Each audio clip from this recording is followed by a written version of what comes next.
that his country would protect an oil rig in waters contested by Hanoi that would ensure that it continued to operate despite the angry protests that I just mentioned there in Vietnam.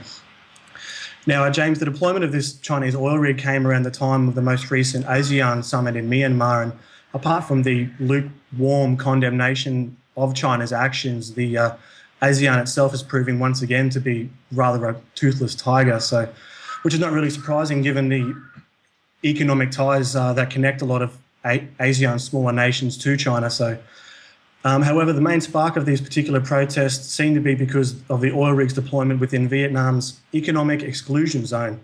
Now, that's a term that the viewers of Asia Pacific Perspective might be familiar with the deployment of the ADIZ zone, or that identification zone of China and Taiwan a few months ago. But with every other country drawing imaginary lines in the Pacific, the East and South China Seas have become so muddied with these exclusion and identification zones that I think in a way it nullifies their legitimacy. Basically, the only countries who really give a crap about the zones are their own zones themselves. So, which essentially I think leads to a bit of a free-for-all, which is what we've seen continue to happen over the last few years.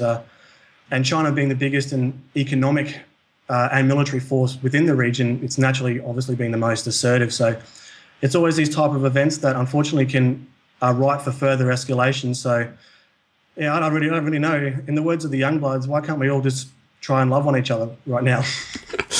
If only. Well, it seems like last month, of course, we were covering the signing of a pact between the powers here in the South China Sea, and this is going to be some advancement towards understanding in naval matters and what have you. But for every step forward, there's a giant step back, and here we are, unfortunately, on the risk of another major clash to do with territorial disputes in this region. And unfortunately, this one seems even more serious than some of the ones we've seen before, and threatening to bring military tension right to a head, and certainly diplomatic pressure is going to come to bear on this issue, as we've seen, as you noted, with those protests that are now going on in Vietnam. I think this is going to be a pretty major issue. And you mentioned the delegitimization of these economic zones or what have you. Well, at any rate, I don't know about that, but these are well-defined and parts of international relations that are codified in the United Nations and all of that rigmarole. And for whatever that's worth, it still has been a codified part of international relations for many, many decades, these economic exclusion zones.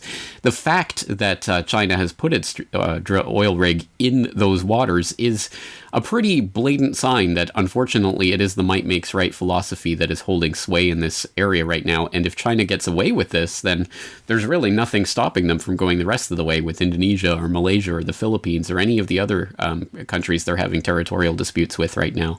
So this is a pretty major development, and it really is kind of pedal to the metal in terms of whether or not these other powers in the region are going to do anything about this, or they're just going to let China kind of take over the region de facto.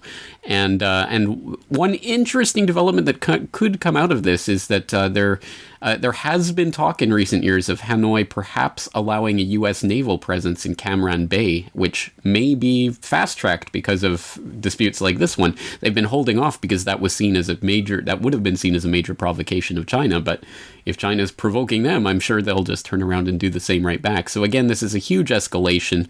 We're going to have to continue seeing how this develops and whether or not China will back off, but it really doesn't look like that at this point, as the last that I saw, they had sent 80 ships into the area to protect this rig. So a huge escalation, and unfortunately, once again, we're at the brink of some sort of confrontation here in this region, and again, it just continues to ratchet up month after month. Yeah, I think the important point you made is what is going to be the response from Washington with this. We've already seen the increase of the U.S. military presence in the Philippines, which is not being sugarcoated whatsoever, that it is there as a deterrent and as a backing for the Philippines against a more assertive China. So whether the Vietnamese government decides to go down that road, I think is looking more and more likely, unfortunately. Which is, as you said, only going to increase and inflame these tensions. But James, we'll move on to our second story here. From your neck of the woods up there in Japan, we'll take this one from the Asahi Shimbun. Japan aims to keep population at 100 million in 2060s. Quote, the government-appointed panel has proposed measures to counter Japan's rapid decline in population with a goal of stabilising the population at around 100 million in 50 years' time. In an interim report released on the 13th of May, the expert panel called on the government to double its support for parents and accept more foreign skilled workers as key measures to combat this population decline. The government set up the panel under the Council on Economic and Fiscal Policy headed by Prime Minister Shinzo Abe in January to discuss measures to counter population decline and other medium and long-term issues. The government plans to reflect the proposal in these guidelines on economic and fiscal policies to be released in June. It will be the first numerical target for the country's population if the guideline includes the $100 million target. James, whenever I hear the words government-appointed panel and population in the same sentence, I cringe and start to get the cold sweats. I am glad you brought this to my attention yesterday, and it kind of shows the flip side of state-sponsored population control. And just like the population reduction agenda that we've all know of and you've spoken of in quite specific detail, governments are not in the business of improving the lives and the living standards of future generations, but merely maintaining the number of taxable human livestock that are deemed acceptable by whatever particular government panel or shady group. I might be being a little bit dramatic, but whenever I hear that type of language, I find it alarming and quite disturbing. But I would like to hear your thoughts on this, James, considering you are there in Japan. Are the failed economic policies of Japan's last 2 decades the main cause of this population decline, or do you think there are other factors that are being failed to be mentioned here? I think there are probably a number of factors that feed into each other, but the economic factor has to be at least one part of it, as unfortunately the economic phenomenon of the working poor in Japan is a rising phenomenon here, one that didn't really exist to any notable extent as much as 20 years ago, but has certainly been increasing over the past couple of decades, the lost decades of stagnation here. So unfortunately, I think that does play into it, along with a number of other societal and cultural factors that I think sometimes get overblown and sensationalized in the Western press as well. But all of those kind of combine together to create, and of course, I mean, as I've talked about in the other aspects of the depopulation agenda, all of the biochemical warfare that the population of the globe generally is under, unfortunately also contributes to declining fertility rates in the entire industrialized world. Again, I think that's no coincidence with all of these plastics and chemicals and what have you being dumped into our waters and into our ecosystems generally. I think that's plays a contributing factor. But I think you're right to say that, I mean, when the government starts talking about controlling population, we do have to at least be a little bit concerned about what that really means and why they're doing it and for what purposes. It is interesting because it does seem to butt up against that depopulation agenda, which, as you say, we've talked about quite a lot here on the Corbett Report. But I think we have to see that agenda, which is obviously being furthered by all sorts of foundation-funded NGOs and UN-linked organizations and groups that harkening back to the Rockefeller Population Council and the like. It is definitely a coordinated effort to reduce the global population. But I think counteracting that, of course, is every individual government is looking out for its own interests. And as you say, they want to keep the human chattel, the taxed livestock at an acceptable level so they can continue farming the people. And unfortunately, that process will continue for as long as each individual government can allow it to happen. So we see a lot of hand-wringing right now about the situation in Japan, and deservedly so. They're predicting as much as, I believe, a 50% reduction in the population by the end of the century, which is going to be pretty catastrophic if you're looking at it from an economic point of view.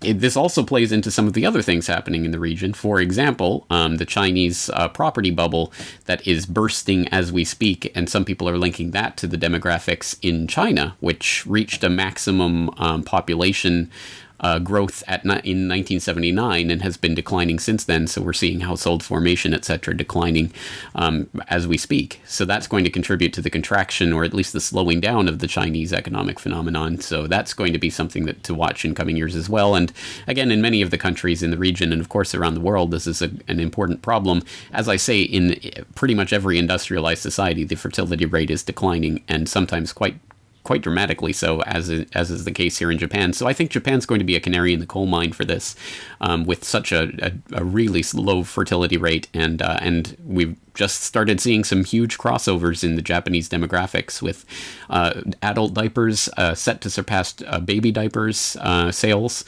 and all sorts of indicators like that. That this truly is an aging society, and that's going to create some huge problems in the near future.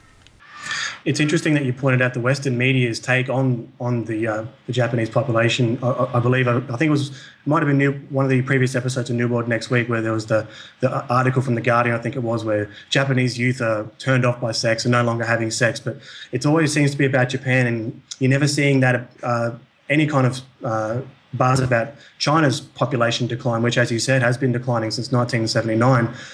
I think mainly because they need to keep propping up that narrative that China is this monstrosity, this huge, ever-growing behemoth that has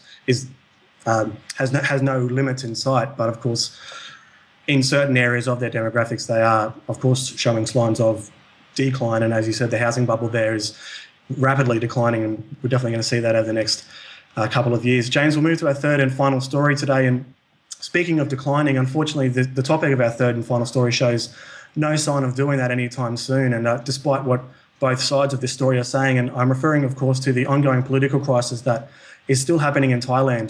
The headline reads, "Rival political groups risk violence by escalating protest." This coming from businessweek.com. Protest leaders on both sides of Thailand's political divide have vowed to bring the latest chapter in an almost decade of unrest to an end this month, increasing the risk of fresh violence, however. With this plan to replace the country's elected government with an appointed council no closer to reality, protest leader Suthep Thaugsuban said he was launching a 9-day campaign to harass remaining government ministers until they resigned. He said his half year of protest would be finished by May 26th. Parties linked to former Prime Minister Thaksin have won the past 5 elections, including the 2011 vote that brought his sister Yingluck to power. However, Yingluck stepped down, or was removed rather, on May 7th after the Constitutional Court ruled that she abused her power, the third such ruling against a Thaksin-linked leader since the coup. Thaksin's army chief said the military may need to use force to counter clashes after 3 people were killed this week in a grenade and gun attack on anti-government protests in a protest site in Bangkok. If the violence continues to escalate, the military may need to come out in full force to keep the situation under control, said the army chief, signalling the military may consider imposing martial law. James, we have spoken of this quite in depth, and I'm not really sure what else we have left to say, but of course it is a good thing for the people of Thailand to come together and to challenge and resist actions of an obviously corrupt regime. But having an issue with a group of people you don't approve of that are ruling over you is a totally normal and sane thing. But thinking that if you just get your team, your guy, to do the ruling makes everything all better, to me is just unproductive. And I'm just concerned for the people of Thailand that no matter whoever gets put in charge, that given the political situation and its history, that in 12 months' time we're going to be sitting here talking about the very similar situation, if not worse. Your thoughts? Unfortunately, you may be correct about that, and I mean, we just have to look to Egypt as a very recent example of that phenomenon exactly. No matter how noble it is and how right it is to try to get rid of one corrupt, thuggish regime, it really is a question of what's going to replace it, and if you don't get rid of the underlying power structure, then what have you really accomplished?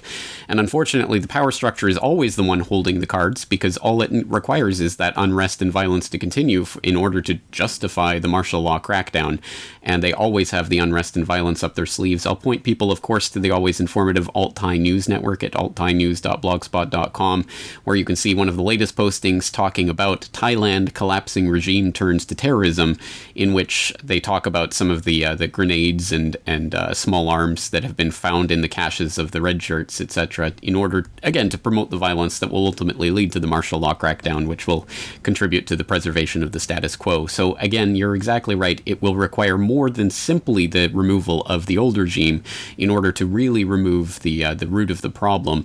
And that's, of course, the much, much, much bigger question and the much bigger problem. In the exact same sense, this could apply to any political context: United States, Australia, Japan, Canada, wherever it is. Just removing one government